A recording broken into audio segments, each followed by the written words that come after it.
Welcome back to Generals and Napoleon, episode 86. Dr. Guthrie, the unsung hero and surgeon of the British Army. Before we begin, I'd like to remind all of our listeners that if you'd like to support our podcast, please go to patreon.com/Generals and Napoleon. Patreon being spelled Patreon.com. If you'd like to support our podcast in other ways, please go to Apple, Spotify, or anywhere podcasts are heard and give us a review or rating. As always, we appreciate your support. Now, on with the show. We have a phenomenal returning guest on the phone today, a good friend, Mick Cr. Say hello, Mick. Hello there. Hi. Mick has been on our show before. We've discussed Dr. Larry previously, a famous French surgeon. So I thought it only fair that we go to the other side of the lines and discuss a gentleman, Dr. Guthrie, correct? Yeah, that's correct. Yeah. And why, very briefly, could you give us a thumbnail sketch of why he was so famous on the British side? Well, I think, interestingly, his nickname was the English Larry. So we have to put him on a par with that great French surgeon. I think on the sort of escalator pitch, Guthrie was a phenomenally able surgeon for his time, full of integrity, good intent, and high education and skill level. And really served basically from 1808 all the way through, looks like the Battle of Toulouse. So he was there quite a while. In the Peninsular campaigns, he was there all through, except for a period of illness in 1812, 1813. Yeah, right. Before that, of course, he served. Many places. So before we get into it, I want to point out that Mick has a book called Guthrie's War that you can find on Amazon, A Surgeon of the Peninsula and Waterloo Campaigns. And if you want more details on Dr. Guthrie, you can find it within this book.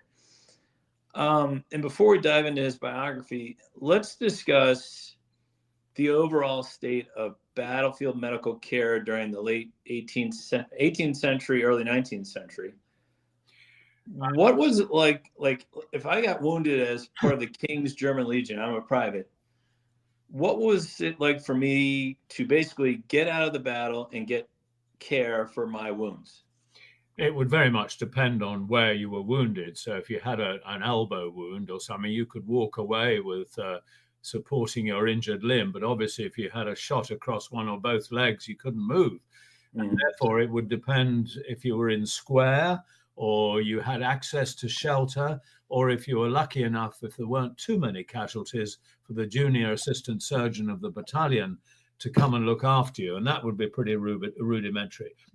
And to be fair, awful lot of people died for lack of care on the field, and we never know how many, what percentage and what they died of, because nobody does a count on the field of dead men. But bleeding out was a big problem, and obviously fatal head and torso injuries.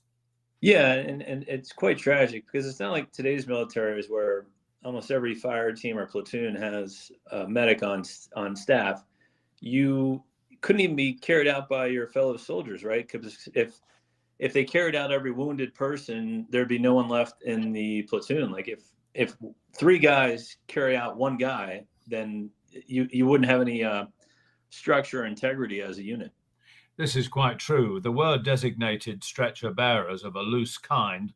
They were generally probably not the corps of drums, but the regimental musicians, and about 12 heavy stretchers were supplied, and you could be taken out by them if you were not pressed hard on all sides by the enemy. And there was risk in moving out of a formation. That's the problem. Yeah, and you certainly don't want to lie there. Many things can happen. You can get captured. You can get killed by an advancing enemy. The field could light on fire from cannon fire, and you get burned alive. I believe that happened in Heilsberg. Yeah, that's absolutely right. It happened at Talavera and at Salamanca.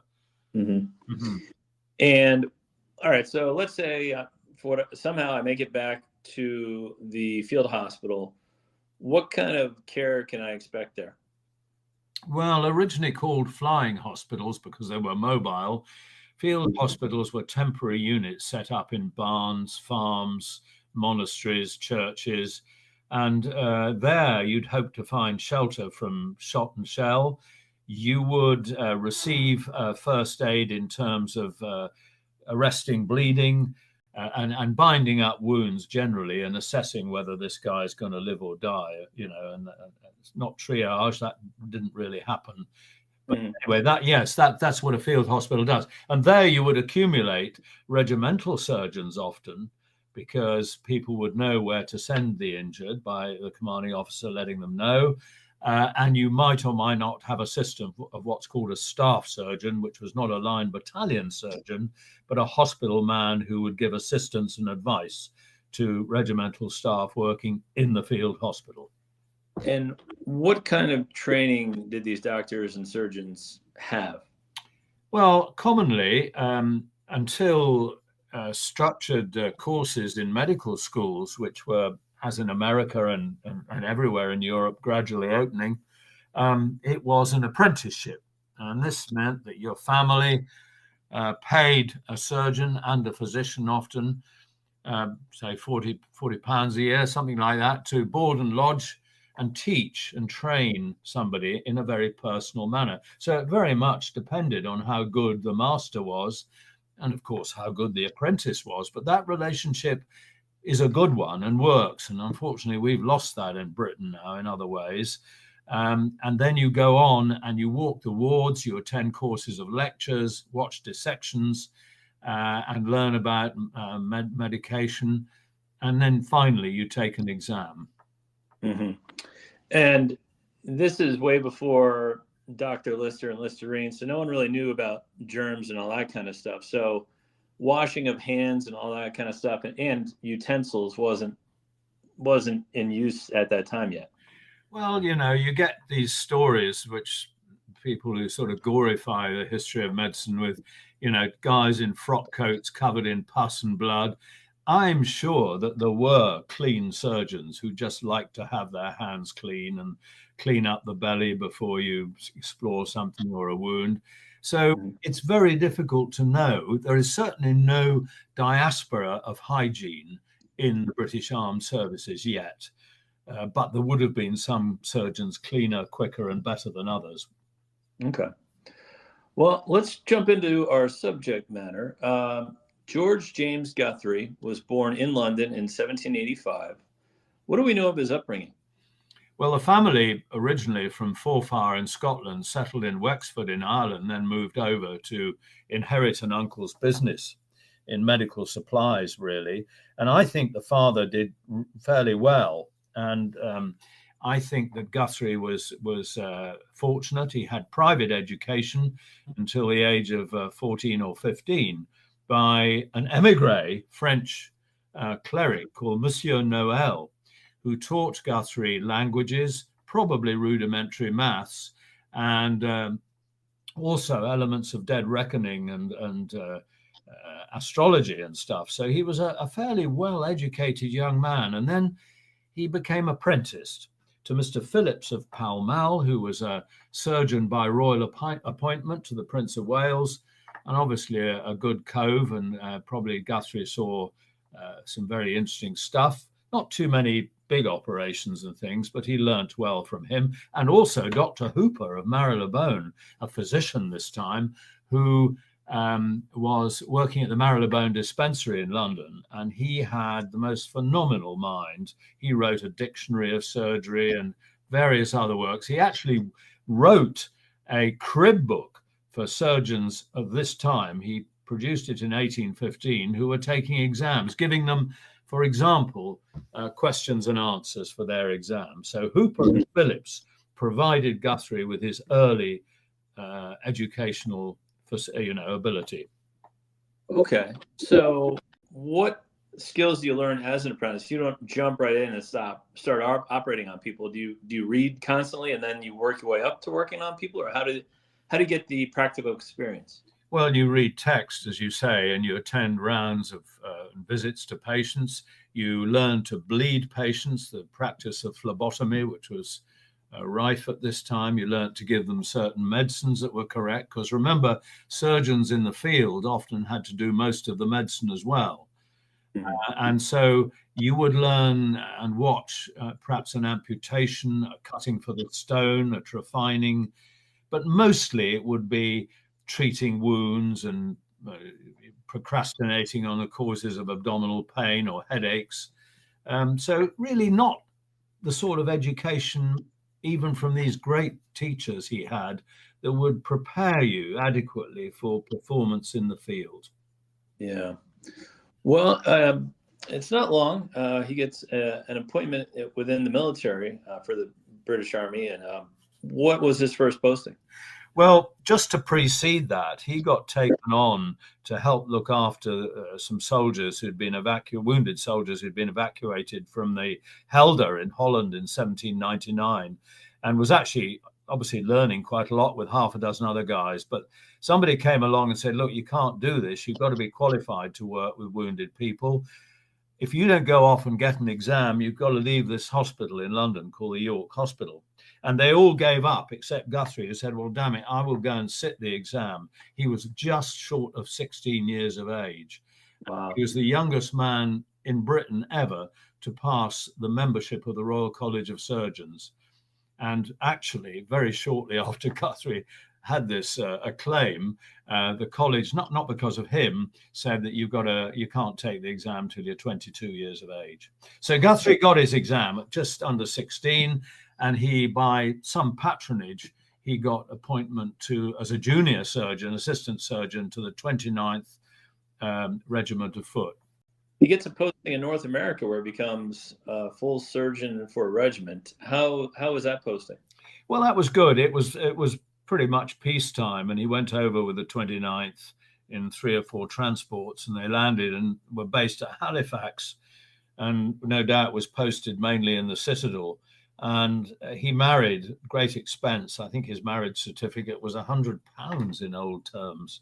Wow. And it was the governor of Prince Edward Island's wife, Margaret, and they were very attached to each other. So that was good, and everything was fine. And all he had to do was look after soldiers with venereal disease, injuries, drunken fights, accidents, and of course all the run-of-the-mill things. And he did so well, as the regiment was much respected by the local population, that he was appointed full surgeon, as you said, in the 29th Regiment before being sent home. Interesting that he was posted over in Canada, much like Leray was posted in Newfoundland during his early years. Yeah, absolutely. But he got on well, and the regiment was much blended well with the civil population. Let's put it that way. Yeah, let's talk about his characteristics. Obviously, he's very intelligent. Like you said, he passed exams at a very young age. What characteristics do you think made him stand out from the pack? Was he outgoing? Was he curious? What do you think made him a good doctor? Well, I think, we can flash back to when he was injured at the age of 13, and there was a Deputy Inspector Rush who in the Army Medical Services who looked after him. He'd broken something, a leg or something, and he said, this is a likely lad. Now, he was a big chap, stocky, and he obviously learnt well and had good education under Noel, the emigre. And I think he learnt quickly. I think he had a smart, roving eye, and he just seemed to have the robust, able nature that would be essential for a surgeon in the field. Mm-hmm. Yeah, and he's still, like I said, a young man in 1808 when he's sent to Portugal to serve under the future Duke of Wellington. And his skills are very quickly put to the test. He's present at the battles of Roliça and Primero. And even in victories, as the British were victorious in both of those battles, Guthrie still has his hands full, correct? He did. He was probably carried ashore. He was a bit short of mule transport for his kit. And at Roliça, he was posted just behind the colours, which he thought was a very bad idea because the colours were a great target for the French. Mm-hmm. They moved up a defile, and he had to fight on a plateau, fight his way up. And he found, to his dismay, that the Colonel Lake of the regiment was the first officer casualty of the Peninsular War, and he couldn't do anything for him. Guarding his fallen commanding officer was a sergeant major who received 29 wounds. And Guthrie tried fruitlessly to save him, and then went on to Columbira, which was a village on the top of the hill at Rolisa, a few kilometers on, and he treated his wounded men there, and obviously did quite well. And in August, he moved on back down to Vimeiro, chasing the French down there, and there they faced, and it was a more serious battle, and they fought a pitched battle against the French, Delaborde and whatnot, and he had his work cut out there. He was wounded, actually, not seriously. He had a flesh wound in 2 legs, but he went on working, and was obviously a very successful guy. He was so admired by the French wounded. One of the French officers gave him his valuables to look after, knowing that he'd get them back and wouldn't be robbed. So yes, full of integrity, increasing experience, and did well at Rolisa and Vimeiro. When you need mealtime inspiration, it's worth shopping Kroger, where you'll find over 30,000 mouth-watering choices that excite your inner foodie. And no matter what tasty choice you make, you'll enjoy our everyday low prices, plus extra ways to save, like digital coupons worth over $600 each week. You can also save up to $1 off per gallon at the pump with fuel points. More savings and more inspiring flavors make shopping Kroger worth it every time. Kroger, fresh for everyone. Fuel restrictions apply. People kind of misunderstand that the doctors are way in the back in these hospitals, but they're open to fire, and they sometimes have to fight themselves, correct? Absolutely, yes. And they were armed, of course, because this was, 50 years before the Geneva Convention and so on. So they had to be armed. And certainly, as you probably remember, Larrey had to defend himself several times in his campaigns. But I think Guthrie, he moved in the front of the army, as we shall see later, but he didn't engage ever in a particular personal fight himself. Right. Well, let's move on to a bloodier battle where Wellington is almost defeated, the Battle of Talavera against Marshal Victor. What happens to Guthrie at this engagement? Well, I know I have a little map that shows a building which was probably used as Guthrie's field hospital just behind the lines. And as you say, it was almost a Pyrrhic victory. I would slightly side on the fact that we actually caused them to retreat. So it was a victory, but at a huge price, because there must have been 12 to 13,000 French and British casualties and Spanish casualties on that battlefield. And it was really hot. There was very little water except in the small Portinus stream. And Guthrie had a hell of a time. And for the first time, he started to break rules. He took his wounded men from his battalion to an isolated building and did not let them be admitted to the main general hospital. And he was admonished for this, but took no notice, and he cared for them there.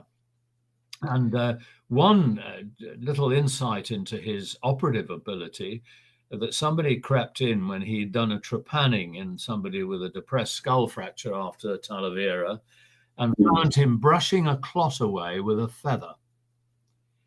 And I think that tells you a lot about his skill as well as his increasing integrity. Right. Well, it seems also that he was disgusted with how many amputations were being done by other doctors of wounded troops. It sounds like he was that was like a last resort for him. Yeah, I mean, I think that it wasn't so much Talavera, but they had to get out, and they left a lot of British wounded and 3 or 4 British surgeons behind to be taken by the French, because Soult was threatening their flank from the north. So that a retreat via De La Tosa and Trujillo back to the Guadiana Valley was fraught with problems. Guthrie had to harry men along, and at De La Tosa, he set up a hospital. He was one of the guys who set up a hospital, and it was noted that his line of graves was less than some others. So there's another tribute to his treatment. And he was very critical of people who willy-nilly just chopped limbs off without thinking about how they might be conserved or whether there were alternative methods of treatment. Right.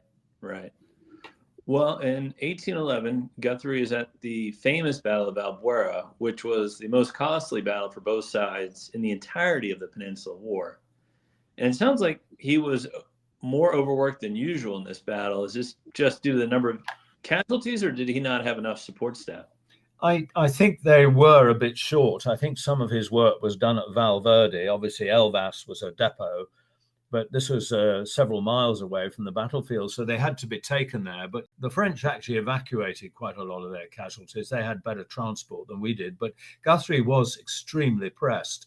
And of course, if you can ever imagine one day's fighting producing, let's say, 9,000 men wounded who've got to go to 7 or 8 or 5 or 6 centers, anyone walking in on a scenario of such crowding and hectic busyness with men dying and bleeding and crying out for help must have thought it was hell on earth. And it was after Albuera that several, one or two staff officers complained to the deputy inspector and the commander-in-chief Beresford that it was a shambles. The medical staff were hopeless, and Guthrie was really upset with this, and actually almost came to a duel. And he eventually got a retraction of that accusation because people didn't understand what the challenges for the medical staff were. So many casualties so quickly to be dealt with. At some point, you're low on supply and you're low on people to take care of them, so there's not much you can do. Correct. Yeah. There's no sort of fixed nurses for this number of cases. It would be a case of a few orderlies and lightly wounded men helping, and some local help, women and men, civilian shambles. Yeah. And it's not like they're lying comfortably in hospital beds. They're on the ground or on stone walls and things like that. Absolutely. Yeah. Another interesting thing that I wanted to ask you about, like Dr. Lurie, Guthrie was a surgeon who treated enemy soldiers with the same care as his own soldiers. Was this a rarity at the time? I would say not. I mean, again, when you look at the spread of the quality and integrity of surgeons, they varied. And there were some absolute unskilled people who had no morals and would shoot or neglect a wounded enemy soldier. Guthrie was not in that cadre. He certainly was keen to look after enemy people. But of course, Frenchmen were delivered by Frenchmen and other people, and he would treat them with the same degree of urgency and care as his own. There's no doubt about that. I mean, one's read about this in his character and what he says. That just shows a lot about the man. And like you said, most surgeons were of that ilk. So I just wanted to ask about that. Yeah. Famously at the Battle of Toulouse, this is 1814, which is the last battle of the Peninsular War, famously fought after Napoleon had abdicated. I thought this stat was amazing. And I think you wrote an article on Guthrie. In April 1814, he was the senior surgeon at the General Hospital there. And you said, I think, in the article, if anyone now wished to doubt the effectiveness of the medical department, here it is. 88% of men admitted to the hospital were transferred or walked out, discharged, or cured. Bearing in mind the lack of anesthesia, antisepsis, or good field practice, these are truly impressive results. That's just amazing to me. Yeah, I mean, I hope you don't mind. I'll just skip back to 1813 because Guthrie had probably malaria and went home for a few months. And while they were breaking out of the lines of Torres Vedras to win their battles and go north, Guthrie actually eventually ended up in Santander and went across the Pyrenees. And we arrive at Toulouse with him in charge of a large hospital and getting the results you said. And he started writing down his results. And it's quoted in one epidemiological paper of 12% of NCOs and private soldiers died after wounding and being saved to hospital, and 8% of officers, which has a message in its own, of course. But therefore, you end up, as you say, with 10 to 12% dying after being wounded. And funny enough, although that's reduced a little bit in modern warfare, it's still the same today. You still have anything between 3 and 7% mortality. There's always some who aren't going to survive. Right. But I wonder what the average stats were at the time, maybe 50% of like a regular hospital anywhere in Europe at that time. Well, no, I think actually, to be fair, the general morbidity from larger hospitals was greater than for smaller, for obvious reasons. I mean, guys had to travel farther to a big hospital. There were more serious cases that traveled there, whereas somebody with an easy amputation could be done at regimental level. Smaller nearby hospitals often had much better results. It's an important fact that. And of course, your big hospital is full of dysentery cases and typhoid cases. Right. And the mortality actually in general hospitals was quite low, because the stats are diluted by the people who are ill and got better rather than who are wounded, because only 1 in 5 men in the Peninsular War died of battle or combat injury, compared with 4 out of 5 who died of disease and other problems. Yeah. I don't think people realize that starvation, disease was the main killer of these soldiers. Yeah, absolutely. Well, after Napoleon's final exile, what is Guthrie's later career like? Well, of course, you know that he came back to Waterloo. Yep. He was reticent to do so. The man was burnt out. He was trying to establish practice in London. So reluctantly, he said, well, I suppose if this is a momentous battle, I'll go out and see if I can learn anything more. Because at the time of making that decision at Waterloo, he was attending lectures on midwifery and eye surgery and, all sorts of things, so that he could reintegrate into civilian life.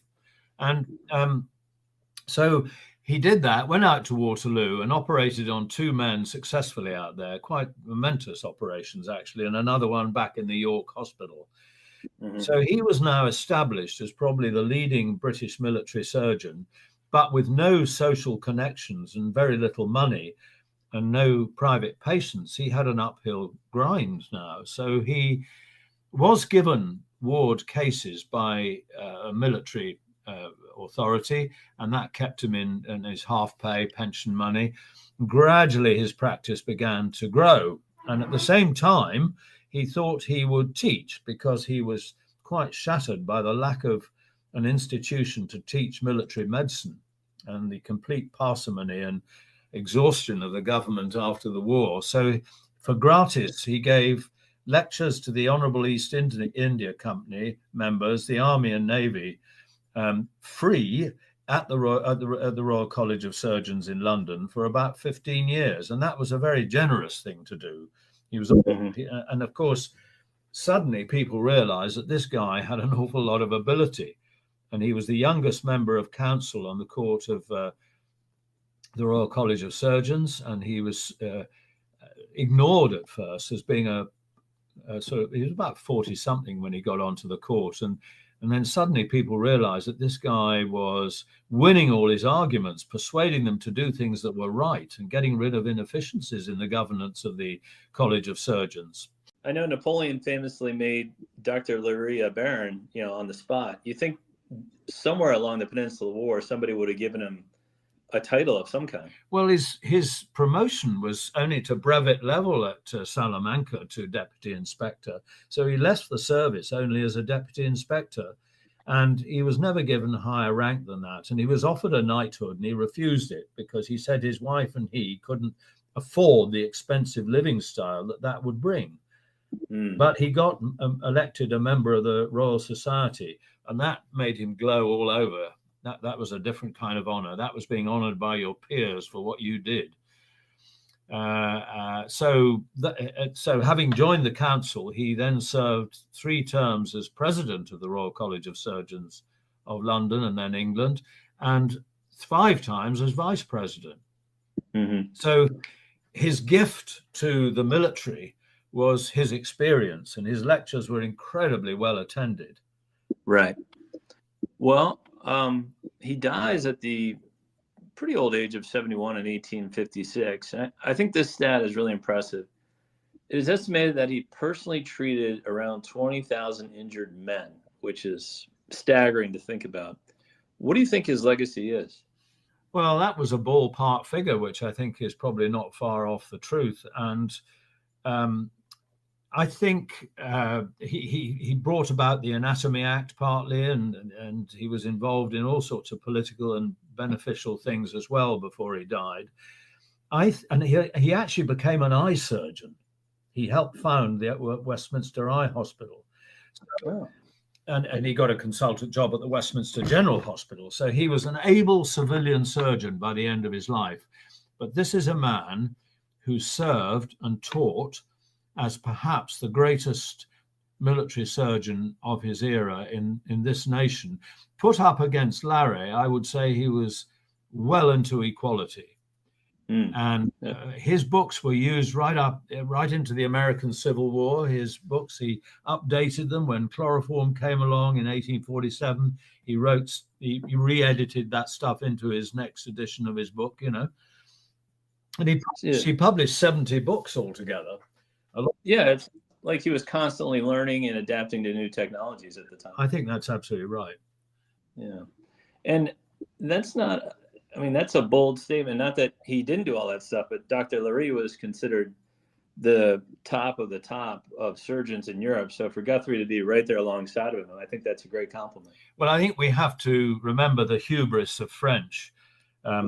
They go for Napoleon as well as Larrey. And I would say that Larrey and he were very much on a par. It would have been lovely had they ever met, but I don't believe they did, because Larrey was working at Waterloo and came up to Brussels where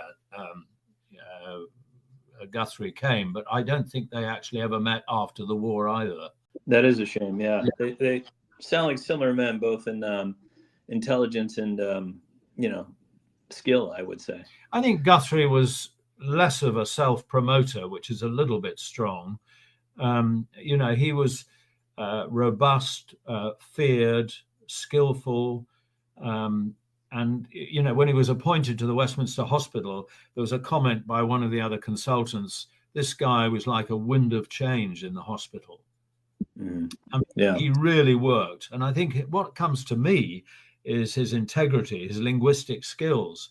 I mean, in Passage of the Douro, when he was chasing the French with Wellington to chase Soult out of the Douro in 1809, he was the first officer across, and he mounted on his horse. He got on a boat and was first over. But he spoke Portuguese and Spanish. So, a tough, outgoing, robust man, full of integrity, with inherent skills that are rare in many. Yeah, and it sounds like the British Armed Forces were better off after he had served for them. I think by 1814, you mentioned Toulouse, we could say that the French Service de Santé was breaking up with lack of personnel, money, and good management. And our Army Medical Department, with people like Guthrie, headed up by McGregor, was probably the finest in the world at that time, given all the limits there were on knowledge and ability. Yeah, that's an interesting point, because you wonder at the beginning of the Peninsula War, maybe the French were a bit ahead with skill and personnel, and by the end of it, the British were caught up. Yeah, I mean, I think you have to recall, like in the Second World War, the enormous attrition in Russia on the French medical services. I mean, if you go to Paris and and see the numbers of doctors all written up on the walls, all their doctors by name, and what they died of and where, they have great admiration for their medical staff. We don't seem to have that adulation. And in fact, somebody after the war tried in 1819 to bring about the emulate the French medical services by way of its stretcher bearers, its ambulances, as we learned from Larrey's talk, and yet they were just totally put down. Yeah. Well, I'm sure they got the adulation of the soldiers who they nursed back to health. So I think there's that part of it, which is probably why any battlefield surgeon gets into it in the first place. Yeah, absolutely. Yeah. Again, the book you can find on Amazon, and it's just kind of an overview of his life and his efforts, correct? Yeah, that's right. There's a lot to say about his skills, because when you think about it, he was a skilled surgeon, robust, he was decisive, he knew when things weren't being done right. He did a control trial in the Peninsula of amputation against Nott. He wrote statistics up. He did the first long splint for fractured legs. He divided tissues that were expanding to compress blood vessels. You know, he was, as you say, innovating the whole time where necessary. Yeah. Yeah. It sounds like ahead of his time. And yeah, really appreciate that overview, Mick. That was really good information. For those of you who are interested, please check out Mick's book. And we thank you again for coming on the show.